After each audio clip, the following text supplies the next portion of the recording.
ನಮಸ್ಕಾರ ಪ್ರೇಕ್ಷಕರೇ, T9 ನ್ಯೂಸ್ಗೆ ಸ್ವಾಗತ. ಇನಾಂ ವೀರಾಪುರ ಗ್ರಾಮಕ್ಕೆ ಮಾವಳಿ ಶಂಕರ್ ಭೇಟಿ. ಹುಬ್ಬಳ್ಳಿ ತಾಲೂಕಿನ ಇನಾಂ ವೀರಾಪುರ ಗ್ರಾಮದಲ್ಲಿ ದಲಿತ ಯುವಕರನ್ನು ಪ್ರೀತಿಸಿ ಮದುವೆಯಾಗಿದ್ದ ಕಾರಣಕ್ಕೆ ಹಂತಕರ ಕುಟುಂಬವೊಂದು ತನ್ನ ಮಗಳನ್ನು ಹತ್ಯೆ ಮಾಡಿ ಜೊತೆಗೆ ಯುವಕನ ಮನೆಯವರ ಮೇಲೆ ಮಾರಕಾಸ್ತ್ರಗಳಿಂದ ಹಲ್ಲೆ ನಡೆಸಿದ ಅಮಾನುಷ ಘಟನೆಯ ಹಿನ್ನೆಲೆ ದೌರ್ಜನ್ಯಕ್ಕೊಳಗಾದ ಮರಿಯಪ್ಪ ದೊಡಮನಿ ಕುಟುಂಬದ ಮನೆಗೆ ಕರ್ನಾಟಕ ದಲಿತ ಸಂಘರ್ಷ ಸಮಿತಿ ಅಂಬೇಡ್ಕರ ವಾದ ರಾಜ್ಯ ಪ್ರಧಾನ ಸಂಚಾಲಕರಾದ ಮಾವಳ್ಳಿ ಶಂಕರ್ ಅವರು ಭೇಟಿ ಮಾಡಿ ಸಾಂತ್ವನ ನೀಡಿ ನಂತರ ಮನೆಯಲ್ಲಿ ನೆರೆದಿದ್ದ ಗ್ರಾಮದ ಮುಖಂಡರು ಹಾಗೂ ಪೊಲೀಸ್ ಇಲಾಖೆಯ ಹುಬ್ಬಳ್ಳಿ ಗ್ರಾಮೀಣ ಡಿವೈಎಸ್ಪಿ ವಿನೋದ್ ಮುಕ್ತಿದಾರ್, ಸಿಆರ್ ಸೆಲ್ ಆರಕ್ಷಕ ನಿರೀಕ್ಷಕರಾದ ವೀರಭದ್ರಪ್ಪ ಕಡಿಯವರನ್ನು ಉದ್ದೇಶಿಸಿ ಹುಬ್ಬಳ್ಳಿಯ ತಾಲೂಕು ಇನಾಂ ವೀರಾಪುರ ಗ್ರಾಮದ ಲಿಂಗಾಯತ ಸಮುದಾಯದ ಯುವತಿ ಮಾನ್ಯ ಎಂಬಾಕೆ ಅದೇ ಗ್ರಾಮದ ವಿವೇಕಾನಂದ ಎನ್ನುವ ದಲಿತ ಸಮುದಾಯದ ಯುವಕನನ್ನು ವಿವಾಹವಾಗಿದ್ದ ಕಾರಣಕ್ಕೆ ಇದೇ ಡಿಸೆಂಬರ್ 21ರಂದು ಆಕೆ ಗರ್ಭಿಣಿಯಾಗಿದ್ದಾಗಲೇ ಅವಳ ತಂದೆ ಪ್ರಕಾಶ್ ಗೌಡ ಪಾಟೀಲ್ ಬರ್ಬರವಾಗಿ ಕೊಲೆ ಮಾಡಿ ಆಕೆಯ ಗಂಡ ಮತ್ತು ಅವಳ ತಂದೆ ತಾಯಿ ಹಾಗೂ ಗಂಡನ ಸಹೋದರಿಯರ ಮೇಲೆ ದೈಹಿಕವಾಗಿ ದಾಳಿ ನಡೆಸಿದ್ದಾನೆ.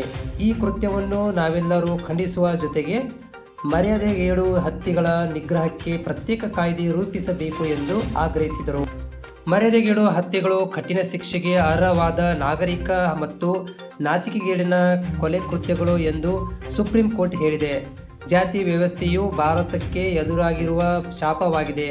ಅಂತರ್ಜಾತಿ ವಿವಾಹಗಳು ರಾಷ್ಟ್ರೀಯ ಹಿತಾಸಕ್ತಿ ಮತ್ತು ಸಂವಿಧಾನದ ಆಶಯಗಳನ್ನು ಬಲಪಡಿಸುತ್ತವೆ ಎಂಬುದನ್ನು ಸುಪ್ರೀಂ ಕೋರ್ಟ್ ಒತ್ತಿ ಹೇಳಿದೆ.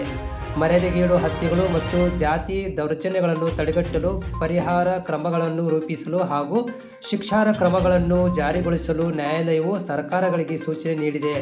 ಆದರೆ ಜಾತಿ ರಾಜಕಾರಣದಲ್ಲಿ ಮುಳುಗಿರುವ ಸರ್ಕಾರಗಳು ಜಾತಿ ವ್ಯವಸ್ಥೆಯನ್ನು ಪೋಷಿಸುತ್ತವೆ.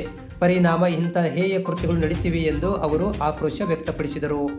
ಇದೇ ವೇಳೆ ಹತ್ಯೆಯಾದ ಮಾನ್ಯಳ ಪತಿ ವಿವೇಕಾನಂದ ದೊಡಮನಿ ಸಂಘಟನೆಯ ಧಾರವಾಡ ಜಿಲ್ಲಾ ಪ್ರಧಾನ ಸಂಚಾಲಕರಾದ ಮಂಜುನಾಥ್ ಶಿರಿವಾಡ್, ಲಕ್ಷ್ಮಣ್ ದೊಡಮನಿ, ಭರತರಾಜ್ ಅರವೇಡ್, ನಾಗಣ್ಣ ಬಡಿಗೇರ್, ರಾಮಣ್ಣ ಕಳೆದಳ್ಳಿ, ಗ್ರಾಮದ ಮುಖಂಡರು ಹಾಗೂ ಸಂಘಟನೆಯ ಹಲವಾರು ಪದಾಧಿಕಾರಿಗಳು ಪಾಲ್ಗೊಂಡಿದ್ದರು.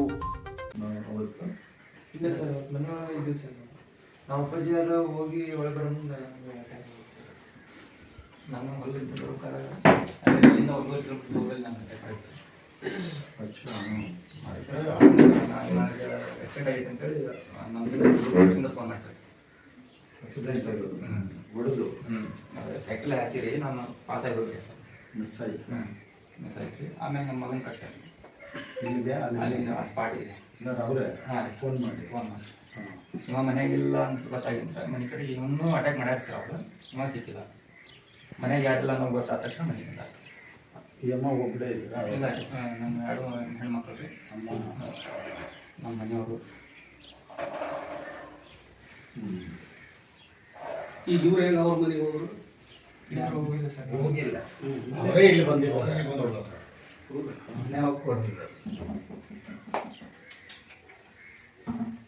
ಮನ್ಯಾಗ ನಾನಾಗಲಿ ಅಥವಾ ನಮ್ಮ ಮಗ ಆಗಲಿ ಇಲ್ಲ ಗೊತ್ತಾ ಮಾಡ್ಕೊಂಡ ನಮ್ಗೆ ಹೊರಗೆ ಕರ್ದಾರ್ರಿ.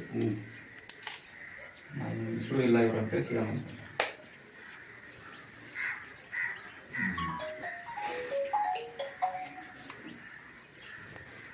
ಇದು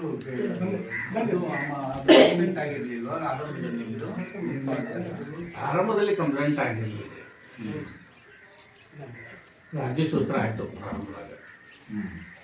ಅವರಿಗೆ ನಾನು ಅವನೇ ಮಾಡ್ಬೇಕಾದ್ರೆ ಜೊತೆಗೆ ಹೋಗ್ತಾನಂತ ಹಠ ಇಟ್ಕೊಂಡಾಗ ಅವರು ಕಾನೂನಾಗಿ ಏನು ಮಾಡ್ತಾರೆ